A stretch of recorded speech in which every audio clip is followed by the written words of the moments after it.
여러분, 충격적인 사실 하나 말씀드릴까요? 여러분이 평생 번 돈의 90%는 여러분의 손을 거쳐 타인의 주머니로 도망갔습니다.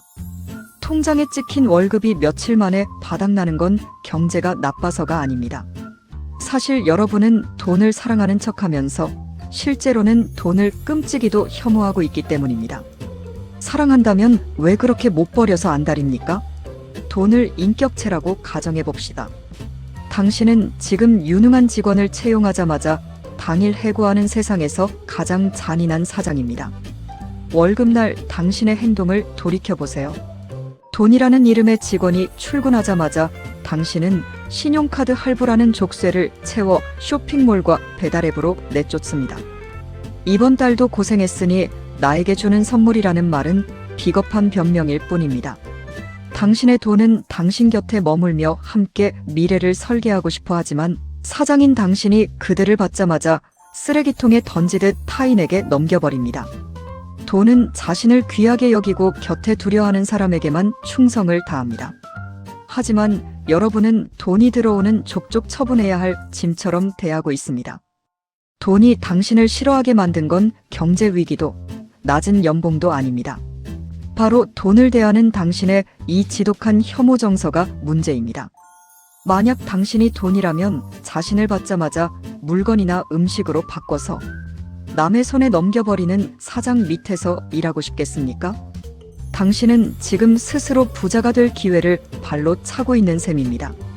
냉정하게 들리겠지만 당신이 돈을 버리는 이 방식은 생각보다 훨씬 더 교묘하고 지능적으로 당신의 삶을 파괴하고 있습니다. 여러분의 눈을 가리고 있는 이 지독한 소비의 실체는 무엇일까요? 왜 우리는 돈을 소유하는 즐거움보다 사라지는 순간의 쾌락에 이토록 집착하게 된 걸까요? 이제 그 가면을 벗겨낼 시간입니다. 당신의 지갑을 텅 비게 만드는 이 달콤하고도 치명적인 마약의 정체를 알게 되면 아마 소름이 돋으실 겁니다. 바로 다음 장에서 그 충격적인 실체를 공개합니다. 우리가 경험이나 보상이라는 그럴듯한 이름표를 붙여 행하는 소비의 본질은 사실 지독한 중독입니다. 돈이 내 수중에 머무는 꼴을 보지 못하고 어떻게든 밖으로 내보내야 직성이 풀리는 상태죠. 소비는 마약과 같아서 하면 할수록 강력한 내성이 생깁니다. 어제는 5만 원짜리 외식으로 충분히 행복했을지 모릅니다. 하지만 그 감각은 곧 무뎌지고 오늘은 10만 원을 써야 비로소 어제와 같은 만족감을 느낍니다. 소비력이 커질수록 감각의 역치는 끊임없이 높아지는 법입니다.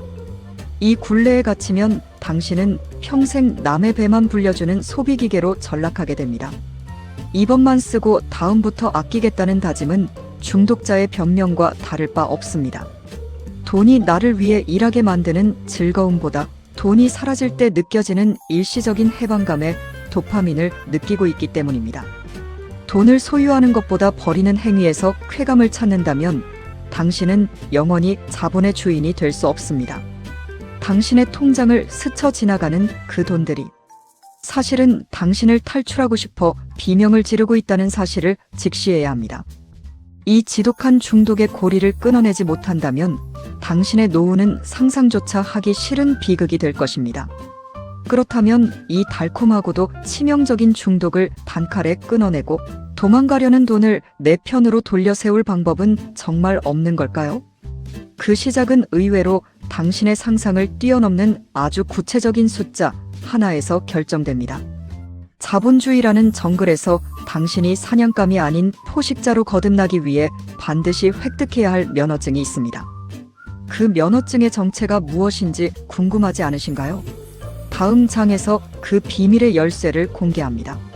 자본주의라는 거대한 정글에서 당신이 사냥감이 아닌 포식자로 살아가기 위해 반드시 획득해야 할 첫 번째 면허증, 그것은 바로 1억 원이라는 숫자입니다. 누군가는 3천만 원이나 5천만 원이면 충분하다고 말하겠지만 지금처럼 화폐 가치가 하락한 시대에 그 정도 금액은 유혹에 흔들려 순식간에 사라지기 십상입니다. 1억은 단순히 통장에 찍힌 숫자가 아닙니다. 이 돈은 당신의 인생에서 처음으로 정규직 직원을 고용할 수 있는 최소한의 자본금이자 당신의 신분을 노동자에서 자본가로 바꿔줄 유일한 티켓입니다. 1억이라는 직원이 채용되는 순간부터 당신의 인생에는 기적이 일어납니다. 그 전까지는 오직 당신의 몸과 시간을 갈아 넣어 돈을 벌었겠지만 이제부터는 당신이 잠든 사이에도 1억이라는 직원이 밤낮 없이 돈을 벌어오기 시작하기 때문입니다. 이 직원은 불평도 하지 않고 휴가도 가지 않으며 오로지 당신의 부를 늘리기 위해 충성을 다합니다. 하지만 안타깝게도 이 면허증을 따내는 과정은 결코 우아하거나 평탄하지 않습니다. 대부분의 사람들이 1억의 문턱 근처에도 가지 못하고 포기하는 진짜 이유를 알고 계십니까? 그것은 바로 속도에 대한 치명적인 착각 때문입니다. 천천히 조금씩 모으면 된다는 안일한 생각이 당신의 성공을 가로막는 가장 큰 장애물입니다. 자본의 세계에서 1억을 모으는 과정은 마라톤이 아니라 심장이 터질 듯한 전력질주여야만 합니다. 과연 얼마나 빠르게, 얼마나 지독하게 달려야 당신의 인생을 바꿀 이 마법의 숫자에 도달할 수 있을까요? 그 잔인하고도 놀라운 저축의 법칙을 바로 다음 장에서 공개합니다. 저축은 여유롭게 경치를 감상하며 걷는 마라톤이 아닙니다. 10년 동안 천천히 1억을 모으겠다는 생각은 사실상 돈 그릇을 키우지 않겠다는 선언과 같습니다. 진정한 저축은 심장이 터질 듯한 고통을 견디며 달리는 백엠 전력질주여야만 합니다. 남들 쓸 거 다 쓰고 남은 잔돈을 모으는 것은 저축이 아니라 그저 자기 위안일 뿐입니다. 소득을 극한으로 높이고 지출을 잔인할 정도로 낮춰서 최단 기간에 폭발적으로 자본을 쌓아 올리십시오. 이 과정은 분명 숨이 턱 끝까지 차오르는 고통을 동반할 것입니다. 하지만 기억하세요. 그 고통만이 당신의 나약하고 작은 간장, 종지 같은 그릇을 깨부수고 거대한 불을 담을 수 있는 강철 그릇으로 재탄생시킵니다. 전력질주해 본 사람만이 자본의 무게를 견디는 근육을 가질 수 있습니다. 편안한 저축은 당신을 결코 부자로 만들어주지 않습니다. 오히려 당신을 매너리즘에 빠뜨려 중도 포기하게 만들 뿐입니다. 그런데 왜 누군가는 이 고통을 뚫고 억대 자산가가 되고 누군가는 평생 종잣돈 근처에도 가지 못하는 걸까요? 단순히 인내심의 차이일까요? 아닙니다. 여기에는 당신의 운명을 결정짓는 그릇의 비밀이 숨겨져 있습니다.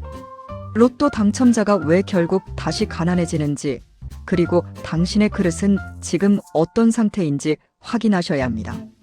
그 소름 돋는 진실을 다음 장에서 바로 파헤쳐 보겠습니다. 로또 당첨자가 수십억 원의 횡재를 하고도 결국 파산하는 이유는 단순합니다. 그들의 돈 그릇이 고작 간장 종지만 하기 때문입니다. 저축은 단순히 돈을 쌓는 행위가 아니라 갑작스럽게 들어온 부의 무게를 견뎌낼 수 있도록 내면의 크기를 키우는 처절한 훈련입니다. 내 그릇보다 큰 돈이 들어오면 잠깐은 찰랑거리며 담겨있는 듯 보이지만 결국 그 무게를 이기지 못하고 다 흘러넘쳐 딱 내 그릇의 크기만큼만 남게 됩니다. 고통스럽게 전력질주하며 돈을 모아본 사람만이 돈의 진짜 무게를 알고 그 돈을 지켜낼 수 있는 거대한 그릇을 가집니다. 아무리 큰 운이 찾아와도 담을 그릇이 준비되어 있지 않다면 그것은 축복이 아니라 재앙일 뿐입니다. 이제 스스로에게 물어보십시오. 당신은 지금 수억 원의 자산을 담을 수 있는 튼튼한 항아리를 빚고 있습니까? 아니면 여전히 구멍난 종지 그릇을 들고 비가 오기만을 기다리고 있습니까? 여러분의 그릇이 준비되었다면 이제부터는 상상도 못했던 자본의 마법이 일어날 차례입니다.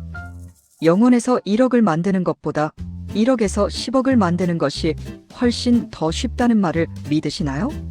산술적으로는 10배나 더 힘든 일 같지만 사실 여기에는 가난한 자들은 절대 모르는 속도의 비밀이 숨겨져 있습니다.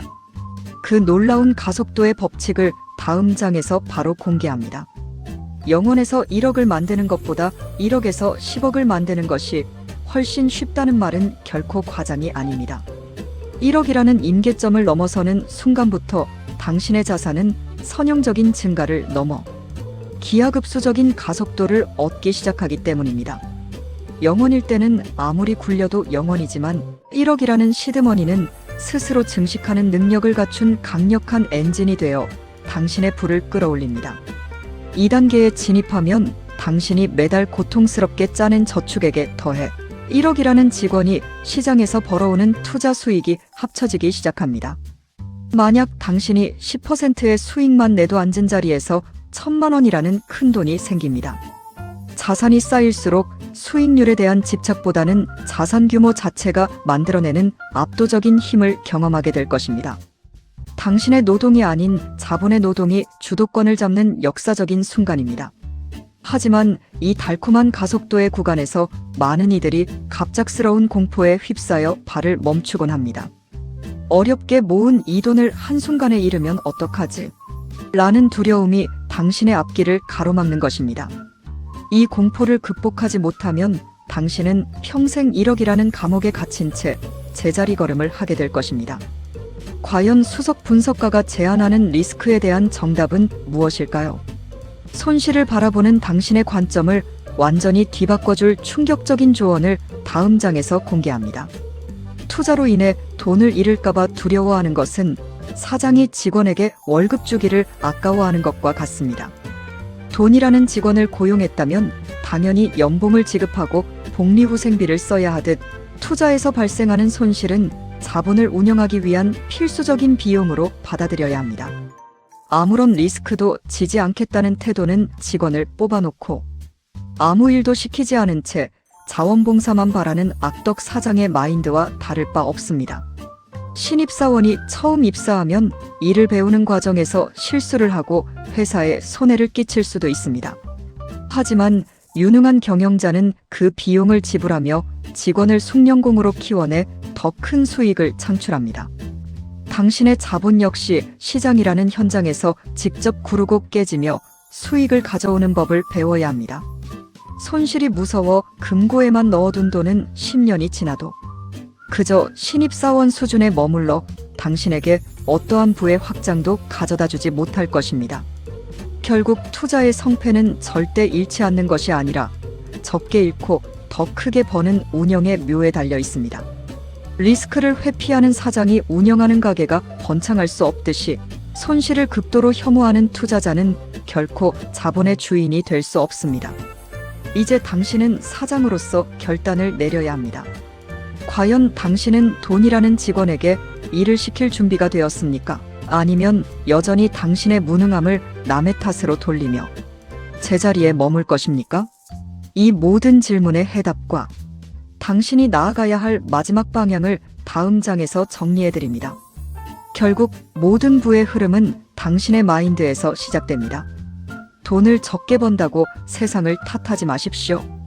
냉장고에 남은 마지막 식재료를 소중히 다뤄야 훌륭한 요리가 나오듯 당신의 적은 월급을 귀하게 여기고 첫 번째 직원으로 대우해야 합니다. 적은 돈일수록 더 정성껏 아끼고 관리해야만 그 돈들이 친구를 데려와 당신의 곁을 지키게 됩니다. 돈을 버리는 쾌락에 빠져 살던 과거의 나약한 사장 모습은 이제 던져버리십시오. 1억이라는 첫 번째 직원을 성공적으로 채용하고 숙련공으로 가르치는 사장의 책임감을 가져야 합니다. 이 1번 직원이 제대로 자리를 잡는 순간 10억과 100억은 그 직원이 불러오는 든든한 지원군에 불과하다는 사실을 깨닫게 될 것입니다. 부는 결코 한순간의 운이 아니라 당신과 당신의 돈이 맺은 신뢰의 결과물입니다. 오늘 당신의 통장에 남아있는 그 돈이 미래의 당신을 가난의 굴레에서 구원할 유일한 파트너라는 사실을 한순간도 잊지 마십시오. 지금 당장 돈과 화해하고 그들을 당신의 원군으로 만드느냐, 혹은 평생 남의 뒤만 쫓는 노예로 사느냐는 오직 당신의 선택에 달려 있습니다. 여러분은 오늘부터 어떤 사장이 되어 당신의 자본 제국을 경영하시겠습니까?